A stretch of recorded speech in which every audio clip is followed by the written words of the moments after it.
Your emotional home, also referred to as your default mode of operation.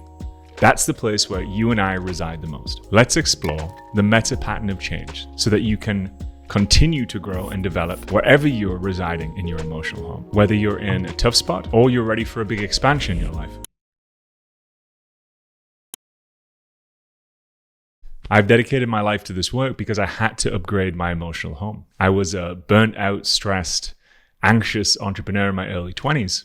And this work dramatically improved every single aspect of my life. So I decided to dedicate my life to supporting others do the same. So many of us settle for way less than we deserve and actually that we're capable of. We have unconscious patterns that dictate where we are in this moment. And there are whole new ways of being and relating that are available to us when we step into contexts that allow for that growth to happen. An example with one of my clients last week, he was sharing that when we first started work, he said that he was a 9 out of 10 in terms of his happiness and fulfillment. When I asked him last week how he was doing, what he recognized is that his 9 out of 10 was just one of many scales. It wasn't just 1 to 10. The scale is actually 1 to 100. And there are whole new levels of what we can and get to grow into. I'm going to share 4 steps on how you can do this. But before I do, if you're dedicated to your growth, hit subscribe so that we can stay connected. Okay, so let's talk about the key meta pattern of growth so that you can start to move where you are now to where it is that you want to be. Step 1 of this meta pattern is that you need to build a resourced and empowered state. So there's a part of you beyond the mind that is eternal, that is powerful, that is present, that is unshakable. There's a part of you that we all recognize. We all have certain experiences that might remind us of this aspect of ourselves. You could call it your higher self. You could call it your most resourced self. You could call it your most empowered self. The key aspect to step 1 is that you need to be constantly growing this part of yourself like a muscle, strengthening it, growing it, developing it so that you can access it anytime you need to. You can do this through nervous system training, meditation, visualization, somatic therapy, anything that's going to support you in accessing this deeper, wiser, higher aspect of your being. Step 2 is activating the pattern. So you have to activate the pattern, the aspect that you want to change. So we've got to create the felt sense of feeling that as much as you're able to and want to feel, so that the pattern is activated in your neurology and also in your nervous system. This could be anxiety or stress that's showing up from you from maybe work commitments, whereas actually what you want to feel is creative and capable. This could be a pattern that disrupts your relationships or intimacy. You might be pushing back from the relationship, noticing yourself becoming distant, or it could be a pattern where you're grasping onto the relationship. You feel like you really need it. Whatever it is that you want to change in your life, and we all have things that we want to change.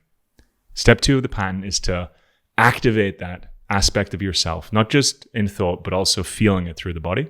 That's actually going to allow us to move into step 3. Step 3 is to bring the empowered state, the higher state, the resource state to this part of you that you want to change. And you essentially are bringing and refiring and rewiring different aspects of your neurology and different aspects of your nervous system. You're essentially giving yourself what you needed.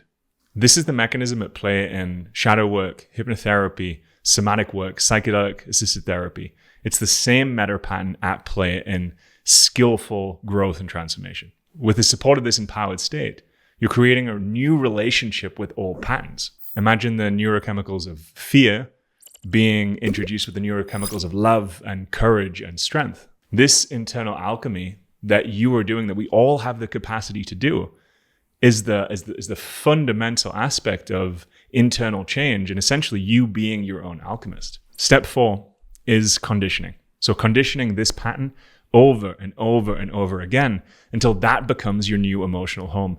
And you're doing this in a skillful way because what you're doing is you're taking the aspect of yourself that you're not wanting to feel and you're skillfully resourcing it with a part of you that you never got to have. So you're not allowing yourself to dissociate completely where you're ignoring aspects of yourself, but equally you're not getting lost inside of this place that isn't really supporting you or supporting those that you're here to serve. So when you do this in a skillful way, you recondition it over and over and over and over again. And essentially you're just learning how to meet your own emotional needs from the higher aspect of yourself.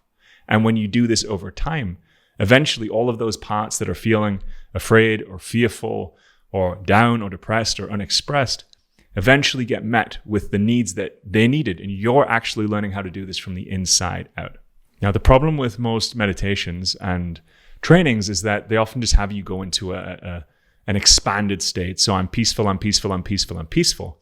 Whereas what I decided to create for my community were specific trainings that would allow us to get into this empowered state and utilize this meta pattern of change to be able to resource those aspects of you that are not yet in that space. So I created a free app. It's called the Toolbox. The whole app is completely free. And the link for that is available in the description below.